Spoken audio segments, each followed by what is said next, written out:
ओम नमो भगवते वासुदेवाय। ओम श्री परमात्मने नमः। दर्शक बंधु, ये हेउछि श्रीमद् भगवत गीता सीरीजर 14तम वीडियो। मु आशीष कुमार नायक आपण मानक पाखक पुणी नहीं आसी तृतीय अध्याय कर्म जुगरे किछि श्लोक। पूर्वरु आमे आलोचना करिथिले जे किभଳି भावरे भगवान श्रीकृष्ण अर्जुन को बुझाउछंती जे यज्ञ अवशेषरु बलिथिबा खाद्य को खाई जे जीवन यापन करे, जे अन्य पाई रांधी निज पाई रांधे, जे अन्यर उपकार पाई निज कर्म करे, से ही श्रेष्ठ पुरुष। एवं किभଳି भावरे प्राणी माने वर्षारु किभଳି प्राणी माने अन्नरु उत्पन्न हुअन्ति, अन्न वर्षारु उत्पन्न हुए, वर्षा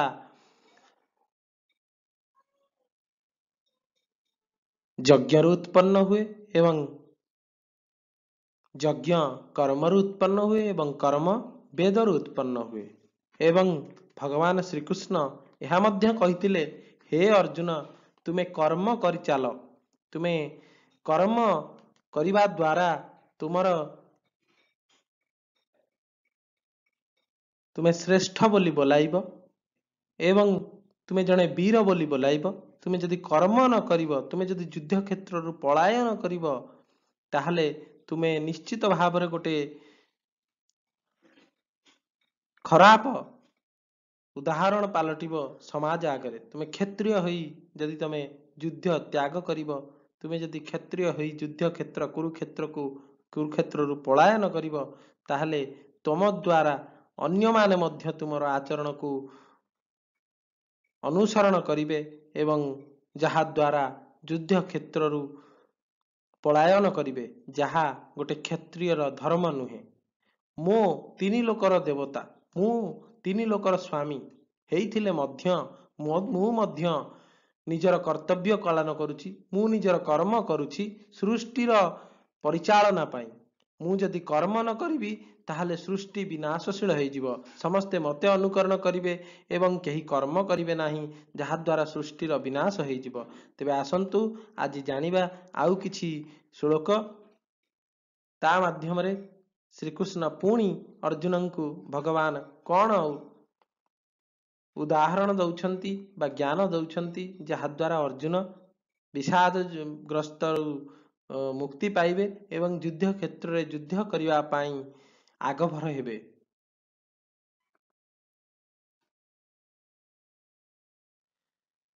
प्रकृतेः क्रियमाणानि गुणैः कर्माणि सर्वशः अहंकार विमूढात्मा कर्ताहमीति मन्यते। समस्त कर्म सर्वतो भावरे प्रकृतिर गुण मानक द्वारा करा जाउछि, किंतु अहंकार रे मोहित अज्ञानी मनुष्य निजको मु कर्ता बोली मने करे एवं मु करिछि बोली मने करे। अर्थात प्रकृतेः क्रियमाणानि गुणः कर्माणि सर्वशः। एठी भगवान श्रीकृष्ण कहउछंती, आमे जहा सब काम करुछे, जहा सब कर्म करुछे, आम हाथ चालुछि, आम निश्वास चालुछि, आमे देखि पारुछे, आमे खाई पारुछे, आमे जे सब कर्म करुछे ताहा आम प्रकृति जनित, आम प्रकृति द्वारा ही किछि गुण द्वारा ही आमे प्रकृति द्वारा किछि गुण निर्धारण करा जाइछि, आमे ता द्वारा ही काम करुछे बा कर्म करुछे। तेणु आम द्वारा जहाँ भी किछि कर्म हेउछि ताहा आम प्रकृतिर स्वभाव एवं प्रकृति द्वारा निर्धारित गुण मानक द्वारा ही करा जाउछि। किंतु अहंकार वशतः मोहयुक्त अज्ञानी मनुष्य निजे चिंता करे जे केवल मु करुछि, किंतु मु किछि करू नाही, यह आम प्रकृतिर गुण मानक द्वारा निर्धारण करा जाइछि जे आमे कोन करुछे। भगवान श्रीकृष्ण अर्जुन को बुझाउछंती। तत्त्ववितु महाबाहो गुणकर्म विभागयोः गुणागुणेषु प्रवर्तन्त इति मत्वा न सजते। किंतु हे महाबाहु, गुण विभाग ଓ କର୍ମ ବିଭାଗକୁ ତତ୍ତ୍ୱତଃ ଜାଣୁଥିବା ମହାପୁରୁଷ ଗୁଣ ଗୁଡ଼ିକ ହିଁ ଗୁଣରେ ସର୍ବ କାର୍ଯ୍ୟ କରୁଛନ୍ତି ବୋଲି ମନେକରି ତହିଁରେ ଆସକ୍ତ ହୁଅନ୍ତି ନାହିଁ। ଭଗବାନ କହୁଛନ୍ତି ଯେ ଯେଉଁମାନେ ତତ୍ତ୍ୱତଃ ଗୁଣମାନଙ୍କୁ ଜାଣିଛନ୍ତି, ତତ୍ତ୍ୱତଃ କର୍ମମାନଙ୍କୁ ଜାଣିଛନ୍ତି, ସେମାନେ କେବେ କୁହନ୍ତି ନାହିଁ ଯେ ସବୁ ମୁଁ କରୁଛି ବା ମୁଁ ହିଁ ସବୁ କାର୍ଯ୍ୟର ଆରମ୍ଭରେ ଅଛି, ସବୁ କାର୍ଯ୍ୟର ଶେଷରେ ଅଛି। ସେମାନେ କୁହନ୍ତି ଯେ ଏଇ ଗୁଣମାନେ ହିଁ ସବୁ କାର୍ଯ୍ୟ କରୁଛନ୍ତି ବୋଲି ମନେକରି ଏହା ପ୍ରତି ଆସକ୍ତ ହୁଅନ୍ତି ନାହିଁ, ଗର୍ବ ଭାବ ଆଣନ୍ତି ନାହିଁ। ଏଠାରେ ଶ୍ରୀକୃଷ୍ଣ ପରମାତ୍ମା ବତାଇଛନ୍ତି ଯେ ଜ୍ଞାନୀର କର୍ମ ପ୍ରତି ଆସକ୍ତି ନଥାଏ, କାରଣ ସେ ଜାଣେ କି ମନ ହିଁ ବାହ୍ୟ ଜଗତରେ କର୍ମ ରୂପରେ ବ୍ୟକ୍ତ ହୁଏ। ଏହି ବିବେକ ତାର ବୁଦ୍ଧିରେ ସର୍ବଦା ଜାଗ୍ରତ ଥାଏ। ଥରେ ମାତ୍ର ଏହି ତଥ୍ୟକୁ ଜାଣିଗଲା ପରେ ସେ ଆଉ ଫଳ ପ୍ରତି ଉତ୍କଣ୍ଠିତ ହୁଏ ନାହିଁ। ସଫଳତା ବିଫଳତା, ଇଚ୍ଛା ଅନିଚ୍ଛା, ରାଗ ଦ୍ୱେଷ ଆଦିକୁ ନିଜର ନୁହେଁ ମନର ବୋଲି ଭାବେ। ତେଣୁ ସେ କର୍ମ ଫଳରେ ଆସକ୍ତ ହୁଏ ନାହିଁ। ଏହିପରି ବନ୍ଧନ ସବୁ ମୁକ୍ତ ହୋଇ ଜଣେ ଜ୍ଞାନୀ ପ୍ରକୃତ ଖେଳାଳି ସଦୃଶ ତାର ଜୀବନର କର୍ମଜନିତ ଖେଳକୁ ଜଗତ ରୂପକ ଖେଳ ପଡ଼ିଆରେ ଖୁବ୍ ଆନନ୍ଦର ସହିତ ଖେଳିଥାଏ। ତାର ଉଦ୍ଦେଶ୍ୟ ଖେଳ ଜିତି ଉଚ୍ଚ ସମ୍ମାନ ଲାଭ କରିବା ନୁହେଁ, ବରଂ ଖେଳ ମାଧ୍ୟମରେ ନିରନ୍ତର ଆନ୍ତରିକ ସୁଖ ଅନୁଭବ କରିବା ଜଣେ ଜ୍ଞାନୀର ହେଉଛି ଉଦ୍ଦେଶ୍ୟ। ତେଣୁ ଭଗବାନ ଶ୍ରୀକୃଷ୍ଣ କେତେ ସୁନ୍ଦର ଭାବରେ ଅର୍ଜୁନଙ୍କୁ ଏହି ଜ୍ଞାନଟି ପ୍ରଦାନ କରୁଛନ୍ତି ଯେ ଆମ ଯାହା ସବୁ କାମ କରୁଛେ ଏହା ଆମ ଗୁଣ ଦ୍ୱାରା ହିଁ, ଆମ ପ୍ରକୃତି ଦ୍ୱାରା ହିଁ କରାଯାଉଛି।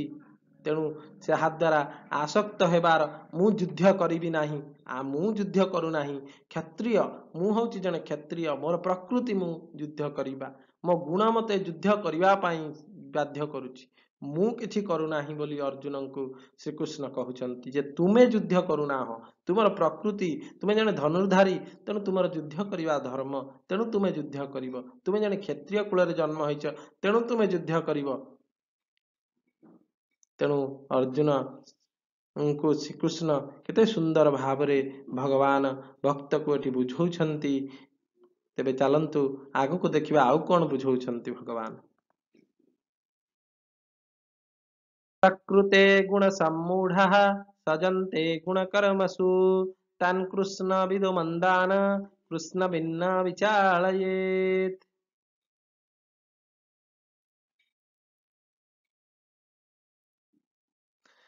ପ୍ରକୃତି ଜନିକ ଗୁଣ ଦ୍ୱାରା ଅତ୍ୟନ୍ତ ମୋହିତ ଅଜ୍ଞାନୀ ମନୁଷ୍ୟ ଗୁଣ କର୍ମରେ ଆସକ୍ତ ରହନ୍ତି। ଅଳ୍ପଜ୍ଞ ତଥା ମନ୍ଦ ବୁଦ୍ଧିଯୁକ୍ତ ସେହି ଅଜ୍ଞାନୀମାନଙ୍କୁ ପୂର୍ଣ୍ଣ ରୂପରେ ଜାଣୁଥିବା ଜ୍ଞାନୀ ମନୁଷ୍ୟ ବିଚଳିତ ନ କରିବା ଉଚିତ।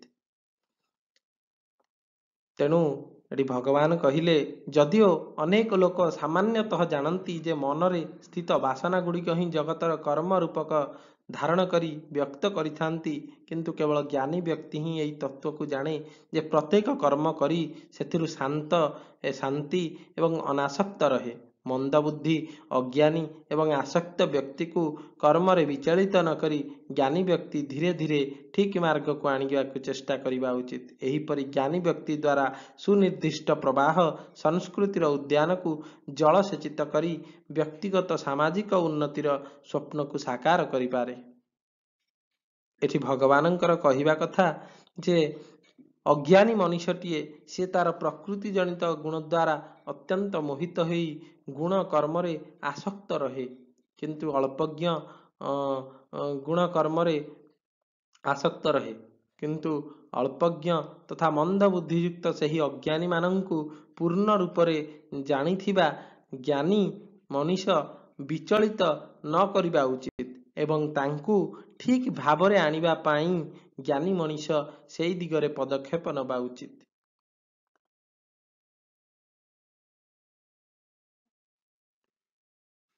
ମୟି ସର୍ବାଣି କର୍ମାଣି ସନ୍ନ୍ୟସ୍ୟାଧ୍ୟାତ୍ମଚେତସା ନିରାଶୀ ନିର୍ମମୋ ଭୂତ୍ୱା ଯୁଧ୍ୟସ୍ୱ ବିଗତ ଜ୍ୱରଃ। କିନ୍ତୁ ତୁମେ ବିବେକବତୀ ବୁଦ୍ଧି ଦ୍ୱାରା ସମସ୍ତ କର୍ମ ମୋତେ ଅର୍ପଣ କରି କାମନା, ମମତା ଓ ସନ୍ତାପରୁ ମୁକ୍ତ ହୋଇ ଯୁଦ୍ଧ କର। ହେ ଅର୍ଜୁନ, ତୁମର କର୍ତ୍ତବ୍ୟ କର୍ମ କର, ଅର୍ଥାତ୍ ସମସ୍ତ କର୍ମକୁ ମୋ ଠାରେ ଅର୍ପଣ କର। ଏଠାରେ ମୋ ଠାରେ ଶବ୍ଦର ତାତ୍ପର୍ଯ୍ୟ शुद्ध परमात्मा स्वरूप श्रीकृष्णଙ୍କର ଉପଦେଶ ଏହିକି ଯେ ଅର୍ଜୁନ ଭକ୍ତିପୂର୍ବକ ପରମାତ୍ମାଙ୍କୁ ସ୍ମରଣ କରି ଅଧ୍ୟାତ୍ମ ଚେତନାରେ ବୁଡ଼ି ରହି ସମସ୍ତ କର୍ମଗୁଡ଼ିକୁ ସନ୍ନ୍ୟାସ ଯୋଗରେ ଅର୍ପଣ ପରମାତ୍ମାଙ୍କ ଠାରେ କରିବା ଉଚିତ। କର୍ମ ସନ୍ନ୍ୟାସର ଅର୍ଥ ହେଉଛି ଅକର୍ମଣ୍ୟତାର ଜୀବନ ନୁହେଁ। କର୍ମରୁ ଅହଂକାର ଏବଂ ସ୍ୱାର୍ଥକୁ ତ୍ୟାଗ କରି କର୍ମ କରିବାର ତାତ୍ପର୍ଯ୍ୟକୁ କର୍ମ ସନ୍ନ୍ୟାସ କୁହାଯାଏ। ଭଗବାନ କହୁଛନ୍ତି ଅର୍ଥାତ୍ ସର୍ପର ଭୟଙ୍କରତା ତାର ବିଷରେ ନିହିତ ଅଛି। ଯଦି ତାର ବିଷ ଦାନ୍ତ ଉପାଡ଼ି ଦିଆଯିବ ତେବେ ସେ ଭୟଙ୍କର ସର୍ପ କାହାର ବି କ୍ଷତି କରିପାରିବ ନାହିଁ। ସେଥିପାଇଁ କର୍ମରୁ ଯେତେବେଳେ ଅହଂକାର ଏବଂ ସ୍ୱାର୍ଥକୁ ତ୍ୟାଗ କରିଦେବ କର୍ମ କରିବାକୁ କର୍ମ ସନ୍ନ୍ୟାସ କୁହାଯାଏ। ଏଠି ଅର୍ଜୁନଙ୍କୁ ଭଗବାନ ଶ୍ରୀକୃଷ୍ଣ କହୁଛନ୍ତି ଯେ ତୁମେ କିଛି କରୁନାହଁ ବୋଲି ଭାବ ନାହିଁ, କାରଣ ଯାହା କରୁଛି ତୁମର ପ୍ରକୃତି ତମ ଗୁଣମାନଙ୍କ ଦ୍ୱାରା କରୁଛି। ତେଣୁ ତୁମେ କରୁଛ ବୋଲି ନ ଭାବି ତୁମ କର୍ମରୁ ଅହଂକାର ଏବଂ ସ୍ୱାର୍ଥ ଯେ ମୋର ବନ୍ଧୁ ପରିଜନଙ୍କୁ ମୁଁ ହତ୍ୟା କରିପାରିବି ନାହିଁ, କିଭଳି ଭାବରେ ମୋ ସ୍ୱଜନ ସମୁଦାୟ ମୋ ଆଗରେ ଯୁଦ୍ଧ କରିବାକୁ ଛିଡ଼ା ହେଇଛନ୍ତି, ମୁଁ ଜିତିଗଲେ ବା କ'ଣ ଜିତିଯିବି ବୋଲି ଯେଉଁ ଭାବୁଛ, ସ୍ୱାର୍ଥ ନିଜ ଅହଂକାରରେ ବୁଡ଼ି ରହିଛ, ତାକୁ ତ୍ୟାଗ କରି ମୋତେ ତୁମେ ତୁମର ସମସ୍ତ କର୍ମ ଅର୍ପଣ କରିଦିଅ, ତାହେଲେ ତୁମେ କର୍ମ ସନ୍ନ୍ୟାସୀ ହୋଇଯିବ ଏବଂ କର୍ମ ସନ୍ନ୍ୟାସ ବୋଲି ଏହାକୁ କୁହାଯାଏ। ୟମେ ମତମିଦଂ ନିତ୍ୟମନୁତିଷ୍ଠନ୍ତି ମାନବାଃ ଶ୍ରଦ୍ଧାବନ୍ତୋ ନ ଶୂୟନ୍ତେ ମୁଚ୍ୟନ୍ତେ ତେପି କର୍ମଭିଃ।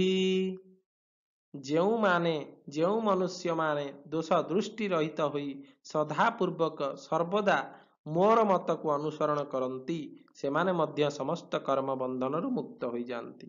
ଭଗବାନ ଶ୍ରୀକୃଷ୍ଣ କହୁଛନ୍ତି ଯେଉଁମାନେ ମୋ ମତ ବା ମୁଁ ଯେଉଁ ଉପଦେଶ ଦେଇଛି, ମୁଁ ଯେଉଁ ଆଦେଶ ଦେଇଛି ତାକୁ ଅନୁସରଣ କରନ୍ତି, ମୋ ପଥକୁ ଅନୁସରଣ କରନ୍ତି, ସେମାନେ ସମସ୍ତ କର୍ମ ବନ୍ଧନରୁ ମୁକ୍ତ ହୋଇଯାଆନ୍ତି। କୌଣସି ମନୁଷ୍ୟ ଯଦି କର୍ମ ବନ୍ଧନରୁ ମୁକ୍ତ ହେବାକୁ ଚାହେଁ ତେବେ ସେ ଏହି ସିଦ୍ଧାନ୍ତ, ମୋର ସବୁ ସିଦ୍ଧାନ୍ତ, ଏଇ ଯେଉଁ ପୂର୍ବ ଜ୍ଞାନ ଗୁଡ଼ିକ ଦେଇଛି ସେହି ସିଦ୍ଧାନ୍ତକୁ ଅନୁସରଣ କରିବା ଉଚିତ। ଅର୍ଥାତ୍ ଶରୀର, ଇନ୍ଦ୍ରିୟ, ମନ, ବୁଦ୍ଧି, ପଦାର୍ଥ, କର୍ମ ଇତ୍ୟାଦି କିଛି ହେଲେ ନିଜର ନୁହେଁ ବୋଲି ଜାଣିଥିବା ମନୁଷ୍ୟ କର୍ମ ବନ୍ଧନରୁ ମୁକ୍ତ ହୋଇଯାଆନ୍ତି ବୋଲି ଭଗବାନ ଶ୍ରୀକୃଷ୍ଣ ଅର୍ଜୁନଙ୍କୁ କହୁଛନ୍ତି। ये तदभ्यसूयन्तो नानुतिष्ठन्ति मे मतम् सर्वज्ञान विमूढांस्तान् विद्धि नष्टान् चेतसः। କିନ୍ତୁ ଯେଉଁ ମନୁଷ୍ୟ ମୋର ଏହି ମତ ପ୍ରତି ଦୋଷ ଦୃଷ୍ଟି ରଖି ଅବିଶ୍ୱାସ କରି ଏହାକୁ ପାଳନ ନ କରନ୍ତି ବା ପାଳନ କରନ୍ତି ନାହିଁ, ସେହି ସର୍ବଜ୍ଞାନ ବିମୂଢ଼ ଅବିବେକୀ ମନୁଷ୍ୟ ନଷ୍ଟ ହୋଇଛନ୍ତି ବୋଲି ଜାଣ। ଅର୍ଥାତ୍ ସେମାନଙ୍କର ପତନ ଅବଶ୍ୟମ୍ଭାବୀ। ଭଗବାନ କହୁଛନ୍ତି ମୋ ଉପଦେଶରେ ଯେଉଁମାନେ ଦୋଷ ଦେଖନ୍ତି, ତାକୁ ପାଳନ ନ କରନ୍ତି, ତାକୁ ଅବିଶ୍ୱାସ କରନ୍ତି, ଫଳରେ ମନୁଷ୍ୟ ଅଧିକ ମୋହିତ ହୋଇଯାଏ ଏବଂ ନିଜର ହାନି ହିଁ ଘଟାଏ। ଜୀବନର ମାର୍ଗକୁ ଉତ୍ତମ ରୂପରେ ଜାଣିବା ପରେ ହିଁ ମନୁଷ୍ୟକୁ କର୍ମମୟ ଜୀବନ ଯାପନ ପାଇଁ ଉତ୍ସାହିତ କରାଯାଇପାରେ। ଯଦି ମନୁଷ୍ୟ ପ୍ରଥମେ କୌଣସି ସିଦ୍ଧାନ୍ତକୁ ନିନ୍ଦା କରିବାରେ ପ୍ରବୃତ୍ତ ହୋଇଯାଏ, ତାର ଦୋଷ ଦୃଷ୍ଟି ବାହାର କରିବାକୁ ଚେଷ୍ଟା କରେ, ତେବେ ସେହି ସିଦ୍ଧାନ୍ତ ଅନୁରୂପ ଜୀବନ ଯାପନ କରିବାର କୌଣସି ସମ୍ଭାବନା ଆଉ ରହେ ନାହିଁ। କର୍ମ ଯୋଗ ଜୀବନ ଯାପନର ଏକ ମାର୍ଗ ଅଟେ ଏବଂ ତାର କଲ୍ୟାଣକାରୀ ଫଳ ପ୍ରାପ୍ତ କରିବାକୁ ଆମେ ତଦନୁସାରେ ଜୀବନ ନିର୍ବାହ କରିବା ଉଚିତ। ଏବଂ ତୁମେ ମୋର ଏହି ଉପଦେଶ ଗୁଡ଼ିକର ଦୋଷ ଦୃଷ୍ଟି ନ ବାହାର କରି ମନରେ ସଂଶୟ ନ ରଖି ତୁମେ ଆଗକୁ ବଢ଼, ନିଜର କର୍ମ କର। ହେ ଅର୍ଜୁନ, ତୁମେ ଯୁଦ୍ଧ କ୍ଷେତ୍ରରେ ଜଣେ ଯୋଦ୍ଧା ଭାବରେ ପ୍ରତିଷ୍ଠିତ ହୁଅ ଏବଂ ତୁମେ ତୁମର କର୍ମ କରି ଯଶ ରଖିଯାଅ। ହେ ଅର୍ଜୁନ, ତୁମେ ପଛ ଘୁଞ୍ଚା ଦିଅ ନାହିଁ ବୋଲି ଶ୍ରୀକୃଷ୍ଣ ଅର୍ଜୁନଙ୍କୁ ବାରମ୍ବାର ବୁଝାଉଛନ୍ତି। ସଦୃଶଂ ଚେଷ୍ଟତେ ସ୍ୱସ୍ୟାଃ ପ୍ରକୃତେ ଜ୍ଞାନବାନପି ପ୍ରକୃତିଂ ଯନ୍ତି ଭୂତାନି ନିଗ୍ରହ କିଂ କରିଷ୍ୟତି। ସମସ୍ତ ପ୍ରାଣୀ ପ୍ରକୃତିକୁ ପ୍ରାପ୍ତ ହୁଅନ୍ତି, ଅର୍ଥାତ୍ ନିଜ ପ୍ରକୃତି ଅନୁସାରେ କାର୍ଯ୍ୟ କରନ୍ତି। ଏହିପରିକି ଜ୍ଞାନୀ ମହାପୁରୁଷ ମଧ୍ୟ ନିଜ ପ୍ରକୃତି ଅନୁସାରେ ହିଁ କାର୍ଯ୍ୟ କରନ୍ତି। ତେବେ ଏଥିରେ କାହାର ନିଗ୍ରହ ବା ହଠ କ'ଣ କାମ କରିବ? ଅର୍ଥାତ୍ ସମସ୍ତ ପ୍ରାଣୀ ନିଜର ପ୍ରକୃତି ଠାରୁ ଭିନ୍ନ ହେବା ଅସମ୍ଭବ। ତେଣୁ ସମସ୍ତେ ପ୍ରକୃତି ଅନୁଯାୟୀ ପ୍ରକୃତିର ଗୁଣ ଅନୁଯାୟୀ ହିଁ କାମ କରନ୍ତି। ଏଥିରୁ ବା ଜ୍ଞାନୀ ମହାପୁରୁଷ ମାନେ ଅଲଗା ହେବେ କିପରି? ବା କେହି ଜଣେ ଯଦି ହଠ କରିଦିଏ, ଜୋର ଜବରଦସ୍ତି କରେ, ସେ କ'ଣ କାମ କରିପାରିବ? ଏଥିରେ ସନ୍ଦେହ ନାହିଁ ଯେ ପ୍ରକୃତି ଅନୁସାରେ କାମ କରିବା ପାଇଁ ମନୁଷ୍ୟ ବାଧ୍ୟ। ଅର୍ଥାତ୍ ସମସ୍ତ ପ୍ରାଣୀ ଜ୍ଞାନୀ ହେଉ ବା ଅଜ୍ଞାନୀ ନିଜ ନିଜର ପ୍ରକୃତି ଅନୁସାରେ କାର୍ଯ୍ୟ କରନ୍ତି। ଏପରିକି ଜ୍ଞାନୀ ମହାପୁରୁଷ ମାନେ ମଧ୍ୟ ନିଜ ପ୍ରକୃତି ଅନୁସାରେ କାମ କରନ୍ତି ବୋଲି ଶ୍ରୀକୃଷ୍ଣ ଅର୍ଜୁନଙ୍କୁ କହୁଛନ୍ତି। ଇନ୍ଦ୍ରିୟେନ୍ଦ୍ରିୟସ୍ୟାର୍ଥେ ରାଗଦ୍ୱେଷୌ ବ୍ୟବସ୍ଥିତୌ ତୟୋର୍ନ ବଶମାଗଚ୍ଛତୌ ହ୍ୟସ୍ୟ ପରିପନ୍ଥିନୌ। ଇନ୍ଦ୍ରିୟ ଅର୍ଥରେ ପ୍ରତ୍ୟେକ ଇନ୍ଦ୍ରିୟର ନିଜ ନିଜ ବିଷୟରେ ମନୁଷ୍ୟର ରାଗ ଓ ଦ୍ୱେଷ ବ୍ୟବସ୍ଥା ଅନୁସାରେ ଅନୁକୂଳତା ଓ ପ୍ରତିକୂଳତାକୁ ନେଇ ଅବସ୍ଥିତ। ମନୁଷ୍ୟ ଏ ଦୁଇଟି ବଶୀଭୂତ ହେବାର ଅନୁଚିତ କାରଣ ଏ ଦୁଇଟି ଯାକ ତାହାର ପାରିମାର୍ଥିକ ମାର୍ଗରେ ବିଘ୍ନ ସୃଷ୍ଟିକାରୀ ଶତ୍ରୁ ଅଟନ୍ତି। ଅର୍ଥାତ୍ ରାଗ ଦ୍ୱେଷରୁ ମୁକ୍ତି ପାଇବା ପାଇଁ ମିଥ୍ୟା ଅହଂକାର ତଥା ତଜ୍ଜନିତ ଅନେକ ପ୍ରବୃତ୍ତି ଗୁଡ଼ିକୁ ସମାପ୍ତ କରିବା ଆବଶ୍ୟକ। କାରଣ ରାଗ ଦ୍ୱେଷ ଅହଂକାର ସହିତ ସମ୍ବନ୍ଧିତ। ତେଣୁ ଅହଂକାର ରହିତ କର୍ମ କରିବା ଦ୍ୱାରା, ଅହଂକାରକୁ ଦୂରେଇ କାମ କରିବା ଦ୍ୱାରା ବାସନା ଗୁଡ଼ିକ କ୍ଷୟ ହୋଇଯାଏ ବା କାମନା ଗୁଡ଼ିକ କ୍ଷୟ ହୋଇଯାଏ ଏବଂ କାମନା ବା ସଂସ୍କାରରୁ ମନ ଉତ୍ପନ୍ନ ହୁଏ ଏବଂ ତା ଦ୍ୱାରା ଅହଂକାର କ୍ରୀଡ଼ା କରେ। ଯେତିକି ଯେତିକି ବାସନା କ୍ଷୟ ହେବାକୁ ଲାଗେ ସେହି ଅନୁପାତରେ ମନର ସମତା ଓ ଶାନ୍ତି ପ୍ରାପ୍ତ ହୁଏ। ମନ ସମ୍ପୂର୍ଣ୍ଣ ଏକାଗ୍ର ହୋଇ ଶୁଦ୍ଧ ହୋଇଗଲା ପରେ ସେହି ସ୍ଥିର ଅନ୍ତଃକରଣରେ ଆତ୍ମାର ପ୍ରତିବିମ୍ବିତ ଛବି ରୂପରେ ଅହଂକାର ମଧ୍ୟ ନଷ୍ଟ ହୋଇଯାଏ ବୋଲି ଭଗବାନ ଶ୍ରୀକୃଷ୍ଣ ଅର୍ଜୁନଙ୍କୁ କହୁଛନ୍ତି ତୁମେ ମନରେ ଥିବା କାମନା ଅହଂକାର ରହିତ କାମ କର। କର୍ମରେ କୌଣସି ଅହଂକାର ଆଣ ନାହିଁ। ମୁଁ ବୋଲି କରୁଛି ବୋଲି ଭାବନା ମନକୁ ଆଣ ନାହିଁ। ତୁମର କାମନା ବାସନା ଯେତେ ମନରୁ ଦୂରେଇ ଯିବ ସେତେ ଶାନ୍ତି ଏବଂ ସମତା ମନରେ ଭରିଯିବ, ସେହି ଅନୁପାତରେ ଭରିଯିବ ଏବଂ ମନ ସମ୍ପୂର୍ଣ୍ଣ ଏକାଗ୍ରତା ଏବଂ ଶୁଦ୍ଧ ହେଲା ପରେ ଆତ୍ମାର ପ୍ରତିବିମ୍ବ ରୂପ ଥିବା ଅହଂକାର ମଧ୍ୟ ତୁମ ମଧ୍ୟରୁ ନଷ୍ଟ ହୋଇଯିବ। ହେ ଅର୍ଜୁନ,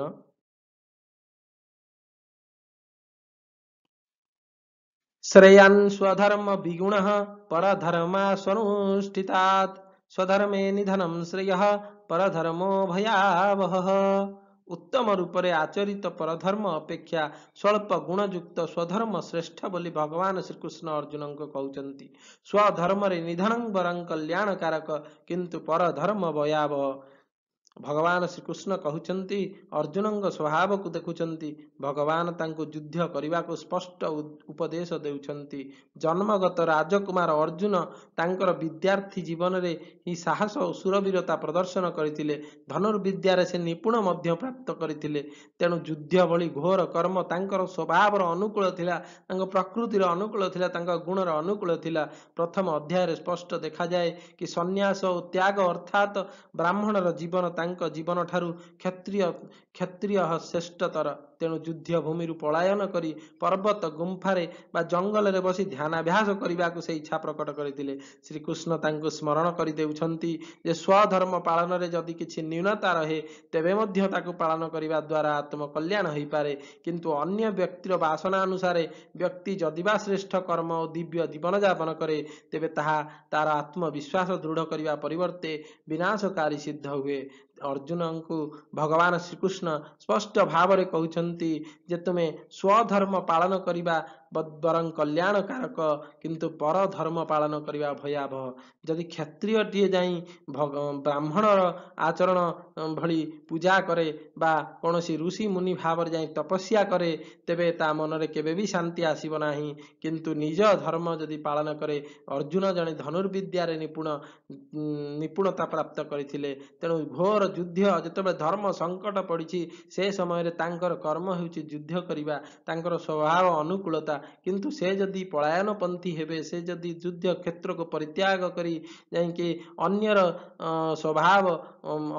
ଜାତିର ସ୍ୱଭାବ बा अन्य व्यक्तिर बासना अनुसारे बा अन्य व्यक्ति मानक अनुसरण करी जाई कर्म दिव्य जीवन जापन करिवे ताहाले तांको आत्मविश्वास केबे दृढ़ीभूत हेब नाही एवं ताहा दृढ़ीभूत हवा परिवर्ते निजर विनाशकारी सिद्ध हेब। तेणु हे अर्जुन तुम्हें युद्ध कर एवं युद्ध कर।